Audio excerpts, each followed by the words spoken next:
తాకట్లో ఉన్న మీ బంగారాన్ని విడిపించి ఆ రోజు ఆన్లైన్ రేటుకి కొంటాం. Sharma gold company. నమస్కారం, వెల్కమ్ టు సుమన్ టీవీ. నేను గీతాంజలి. ప్రస్తుతం మనతో పాటు శ్రీచక్రపీఠం వ్యవస్థాపకులు, ప్రముఖ జ్యోతిష్యులు, సుమన్ టీవీ ప్రేక్షకులందరికీ ఎంతో సుపరిచితులు డాక్టర్ ప్రదీప్ జోషి గురువు గారు ఉన్నారు. వారితో మాట్లాడదాం.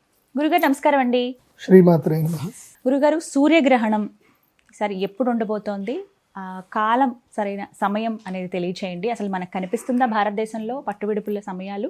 మనం నియమాలు ఏమైనా పాటించాలా? ద్వాదశ రాశుల వారికి ఎలా ఉండబోతోంది? ఈ గ్రహణ ప్రభావం దేశాలు అలాగే మొత్తంగా ప్రపంచవ్యాప్తంగా ఎలా ఉండబోతుందో తెలియజేస్తారా? శ్రీ గురుభ్యో నమః.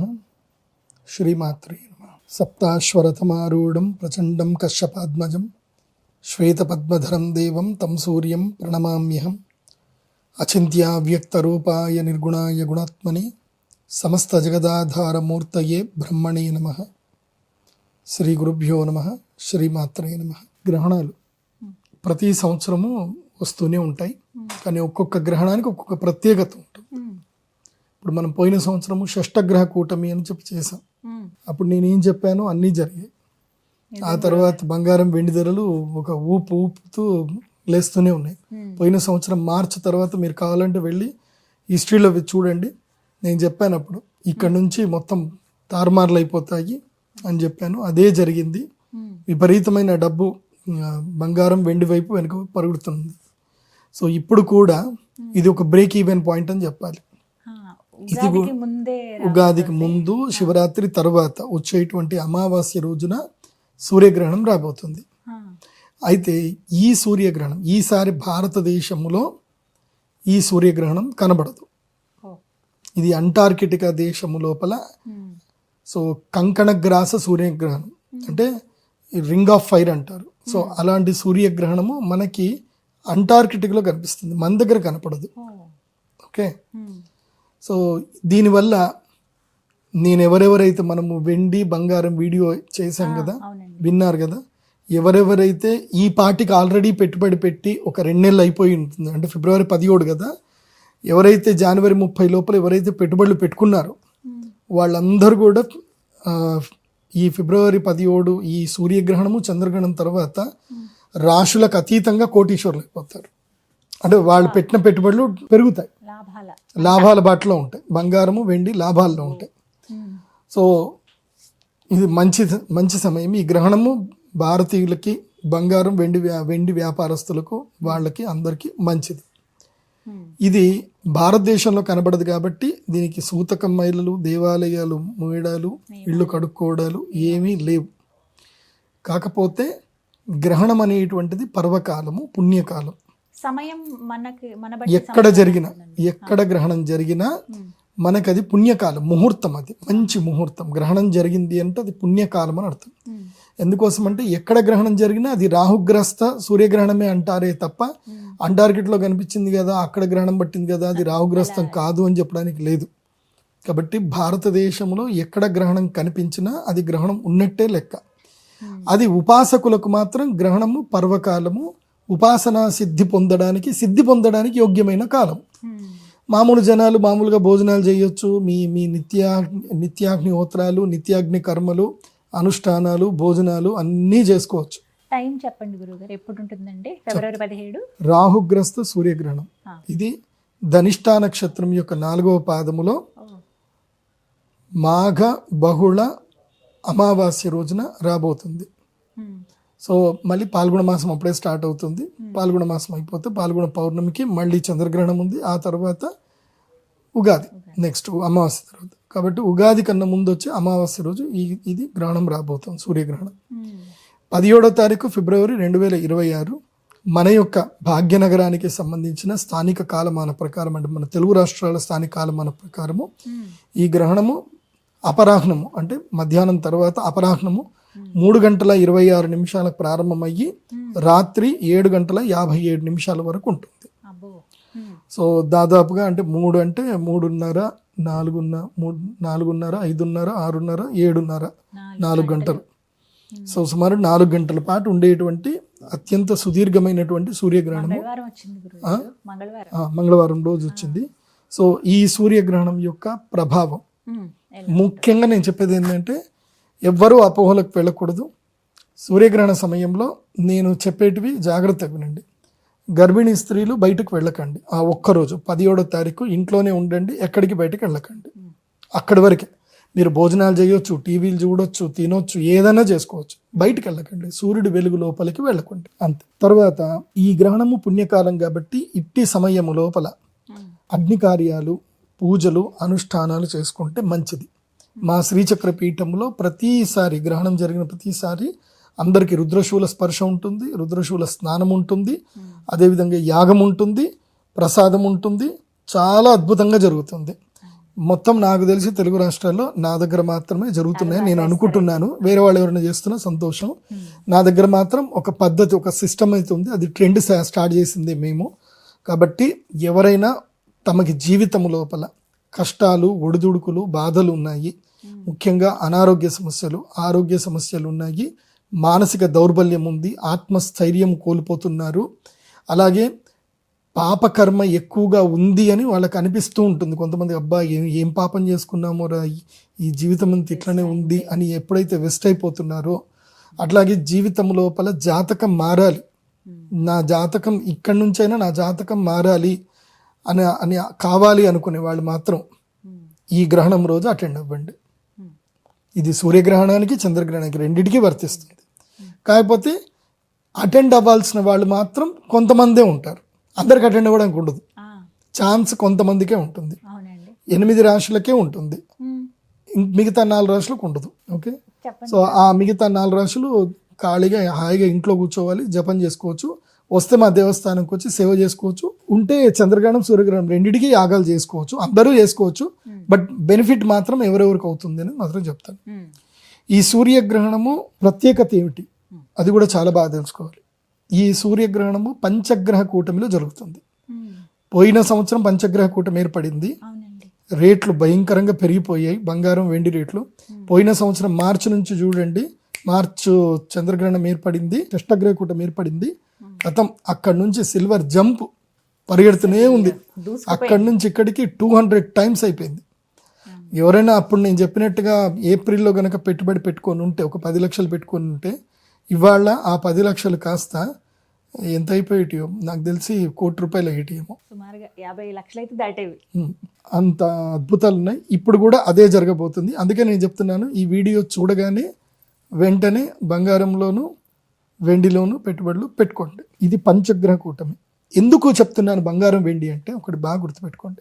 ఎప్పుడైతే పంచగ్రహ కూటమి ఏర్పడిందో, బుధుడు, శుక్రుడు, రాహువు, రవి, చంద్రుడు, ఇవి 5 కూడా ఏంటంటే శీఘ్రగతి కలిగినటువంటి గ్రహాలు. శీఘ్రగతి.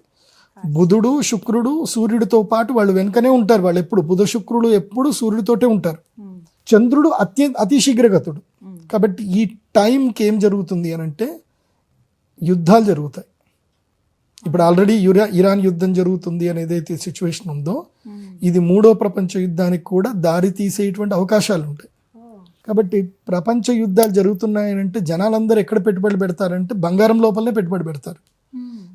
ఈవెన్ సిల్వర్ని సేఫ్ హెవెన్ అనుకుంటారే కానీ ఈవెన్ బంగారం మోర్ దెన్ ప్రెషియస్, దానికన్నా బంగారం ఎక్కువ ప్రెషియస్. సో బంగారం రేట్ ఇట్లా ఎగురుతూ వెళ్ళిపోతానే ఉంటుంది. సో వెండి కూడా దాంతోపాటు పోతానే ఉంటుంది, పెరుగుతుంది. ఎందుకోసమంటే ఎప్పుడైనా జియోపొలిటికల్ ఇష్యూస్ వచ్చినా, వార్ వచ్చినా, ఏదొచ్చినా ఇన్వెస్టర్స్ అందరు కూడా సేఫ్ హెవెన్ అని చెప్పి బంగారం, వెండిలోనే పెట్టుబడులు పెడతారు. మునుపంతా బంగారంలో పెట్టేవాళ్ళు. పోయిన సంవత్సరం షష్టగ్రహ కూటమి గ్రహణం జరిగిన తర్వాత వెండిలో స్టార్ట్ అయ్యారు.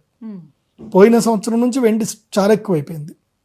కాబట్టి ఇది బాగా సూక్ష్మంగా అర్థం చేసుకోండి. యుద్ధాలు జరిగే అవకాశం ఉంది, రోగాలు వచ్చే అవకాశం ఉంది. సో పరాభవము, డాలర్ రేట్ పడిపోగానే వాళ్ళు ఊరుకోరు, అమెరికన్స్ ఊరుకోరు. సో డాలర్ రేట్ పెంచడానికి ఎంతకైనా వాళ్ళు తెగిస్తారు. ఎందుకోసమంటే వాళ్ళకి అమెరికా ఈజ్ ఫస్ట్ అనే ఆలోచనలోనే ఉంటారు వాళ్ళు. కాబట్టి కానీ వెండి రేటు అకస్మాత్తుగా పడిపోవచ్చు, అది కూడా చెప్తాను. ఎందుకోసమంటే దీని తర్వాత అకస్మాత్తుగా ఏం జరుగుతుందంటే కొన్ని గ్లోబల్ ఇష్యూస్ జరిగేసి, ఎందుకోసమంటే బంగారం రేటు పడ్డా పడకున్నా అమెరికాకు పెద్ద నష్టం ఏం లేదు, కానీ వెండి రేటు ఎక్కువ పెరిగితే మాత్రం అమెరికాకు నష్టం. ఎందుకోసమంటే వెండి మీద ఆధిపత్యం ఎక్కువగా చైనా దేశాలకు ఉన్నాయి, వేరే దేశాలకు ఉన్నాయి, ఏషియన్ కంట్రీస్కి ఉన్నాయి. దీనికి లేదు వెండి మీద ఆధిపత్యం. కాబట్టి వాళ్ళు ఏదైనా సరే చేయొచ్చు. దానివల్ల ఒకేసారి సిల్వర్లో ఫాల్ డౌన్ రావడం అవి ఉంటుంది. కానీ బీ ప్రిపేర్ ఫర్ దట్. అది కూడా ఫాల్ డౌన్ కూడా కొన్ని రోజులకే వస్తుంది, తర్వాత మళ్ళీ రికవర్ అవుతుంది. ఎంత ప్రయత్నం చేసినా అది ఆగదు, పోతూనే ఉంటుంది. సో ఇప్పుడు రాశి, ఈ యొక్క గ్రహణానికి సంబంధించిన రాశి ఫలాలు ఎవరెవరికి బాగుంది, ఎవరికి బాగాలేదు. ఈ గ్రహణం వల్ల అదృష్టం, యోగం వచ్చేటువంటి రాశులు అంటే ఇక మీ జాతకములో మార్పు రావాలి, జీవితం లోపల సిద్ధి కలగాలి, ఇంకా గత జాతకం వేరు, ఇప్పుడు సరికొత్త జాతకంగా మీ జీవితం మారాలి అని అంటే మాత్రం వాళ్ళు మాత్రమే, వీళ్ళు ఈ నలుగురు మాత్రమే యాగానికి రావాలి. ధనస్సు రాశి, మేషరాశి, వృషభ రాశి, కన్యా రాశి, 4 రాశులు. ధనస్సు రాశి వాళ్ళకి స్థైర్యము, ధైర్యము, మనోధైర్యం పెరుగుతుంది, ఆర్థిక లాభాలు కలుగుతాయి, దూర ప్రయాణాలు కలిసి వస్తాయి ధనుసు రాశి వారికి. మేషరాశి వారికి ఉద్యోగంలో లాభము, స్థానచలనము, దానివల్ల కూడా లాభం కలుగుతుంది, సరికొత్త పరిచయాలు ఏర్పడతాయి, వ్యాపారంలో స్థిరపడతాయి. ఇది మేషరాశి వారికి.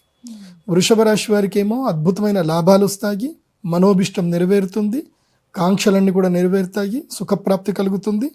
కాబట్టి వృషభ రాశి వారికి బాగుంది.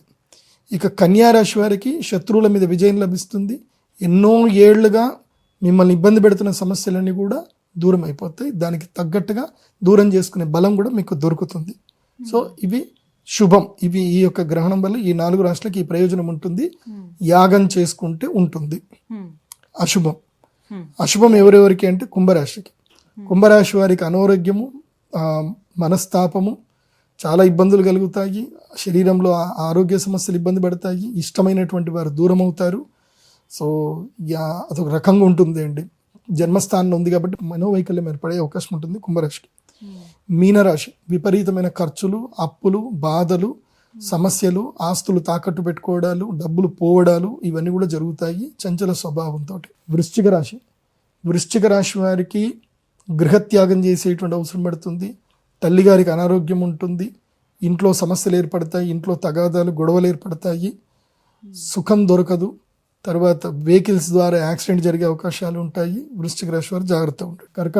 కర్కాటక రాశి వారికి అనారోగ్య సమస్యలు, దెబ్బలు, బాధలు, తర్వాత ఏమన్నా సరే క్రానిక్ డిసీజులు రావడము, ఏమైనా అటాక్ అవ్వడము.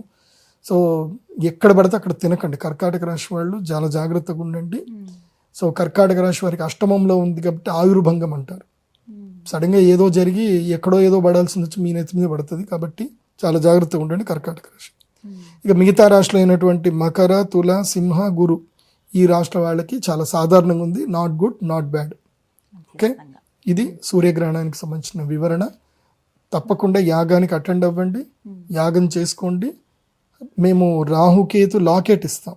ఈ లాకెట్ కేవలం గ్రహణం రోజు మాత్రమే ఇస్తాం, వేరే ఏ రోజు ఇవ్వము. మీరు మళ్ళొక రోజు వచ్చి నా ఆఫీస్కి వచ్చి మీరు ₹1,00,000 ఇస్తారన్నా నేను ఇవ్వను. ఆ రోజు అమ్మవారి దగ్గర పెట్టి పూజ చేసి ఇస్తాం. అక్కడ అమ్మవారి దగ్గర పూజ జరిగే విధానం చెప్తాను, జాగ్రత్త వినండి. అమ్మవారికి అభిషేకం ఉంటుంది. ఆ రోజు పాలు పెరుగుతో అభిషేకం ఉండవు, కేవలం పసుపు నీళ్లు, కుంకుమ నీళ్లతో అభిషేకం ఉంటుంది. ఆ అభిషేకం అయిన తర్వాత అమ్మవారి యొక్క అభిషేక జలం మీ అందరి మీద కూడా చల్లడం జరుగుతుంది. మీ అమ్మవారికి అమ్మవారి తిలకం ఇవ్వడం జరుగుతుంది. తర్వాత అమ్మవారి ప్రసాదమైనటువంటి తేనె ప్రసాదము తమలపాకులు పెట్టి అందరికీ ప్రసాదం ఇవ్వడం జరుగుతుంది. ఆ తర్వాత యాగం కూడా ఉంటుంది. యాగం అయిపోయిన తర్వాత మీకు రుద్రశూల స్పర్శ ఉంటుంది. రుద్రశూల స్పర్శ తర్వాత మీకు ఎక్కడికి తీసుకెళ్తాం, మీ అందరికి ఒక మాల ఇస్తాం, ప్రత్యేకమైన మాల ఇస్తాం. సో ఆ మాలని మీరు మెడలో ధరించాలి. ధరించిన తర్వాత అక్కడి నుంచి బాసర పుణ్యక్షేత్రంకి వెళ్తాం. గోదావరి నదిలో స్నానం చేస్తాం. గోదావరి నదిలో స్నానం చేసినాక మళ్ళీ మీరు ఆశ్రమానికి వచ్చి భోజనం చేసి ఆశీర్వాదపూర్వకంగా మీకు ఇచ్చినటువంటి యంత్రం ఏదైతే ఉందో అది తీసుకొని మీరు వెళతారు.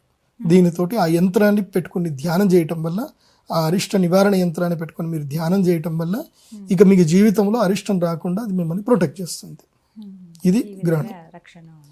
కాబట్టి వెబ్సైట్ pradeepjoshi.com వెబ్సైట్ ద్వారా కన్సల్ట్ చేయండి. వెబ్సైట్లో ఉన్న మొబైల్ నెంబర్కి మాత్రం ఫోన్ చేయండి, వాటికే పేమెంట్ చేయండి. వేరే ఏ నెంబర్లకు పే చేసినా మాకు సంబంధం లేదు. ఇంకోటి కూడా చెప్తున్నాను, మీరు మెంటల్గా ప్రిపేర్ అయ్యే రండి. నా దగ్గరికి యాగానికి వస్తే నేను వెళ్ళమని చెప్పేదాకా అక్కడనే ఉండేటట్టుగా రావాలి. నాకు బస్ టైం అయిందండి, ఫ్లైట్ టైం అయిందండి అట్లా రావద్దు. నా ఆజ్ఞ తీసుకొని పోయేటట్టుగా రండి. మోస్ట్లీ ఇప్పుడు 17వ తారీఖు మీరు యాగం జరుగుతుంది కాబట్టి 17వ తారీఖు మీరు అందరు కూడా మధ్యాహ్నం 12 గంటల వరకు అందరు అక్కడ రెడీ వచ్చేసేయాలి. సో 3:26 4 గంటలకు యాగం స్టార్ట్ అవుతుంది. సో ధ్యానము అవన్నీ కూడా ప్రక్రియలన్నీ నడుస్తూ ఉంటాయి. మీకు జపం కూడా ఇస్తాము. సో 8 గంటలకు యాగం అయిపోతే సో మీరు అక్కడికి వెళ్ళి స్నానం చేసుకుని వచ్చి రాత్రి 9 గంటల వరకు భోజనం చేసుకుంటే ఆ తర్వాత వెళ్ళొచ్చు. అప్పటిదాకా నాకు టైం అవుతుందండి, నేను తొందరగా వెళ్ళాలండి, నాకు సగంలోనే నాకు ఏదో చెప్పి పంపించేసేయండి అంటే మాత్రం రావద్దు. స్ట్రిక్ట్గా ఉండడానికి ఆ రోజు వీలైతే నాతో నేను కొంచెం మాట్లాడతాను, మీ అందరితో మాట్లాడతాను, మీకు కొన్ని మంచి చెప్తాను. కాబట్టి రాత్రి 11 గంటల వరకు ఏ పనులు పెట్టుకోకండి. ఫిబ్రవరి 17వ తారీఖు రాత్రి 11-12 గంటల వరకు ఏ పని పెట్టుకోండి. రాత్రి కావాలంటే మీరు డిస్పాచ్ మళ్ళీ మీరు ఇంటికి వెళ్ళిపోవచ్చు.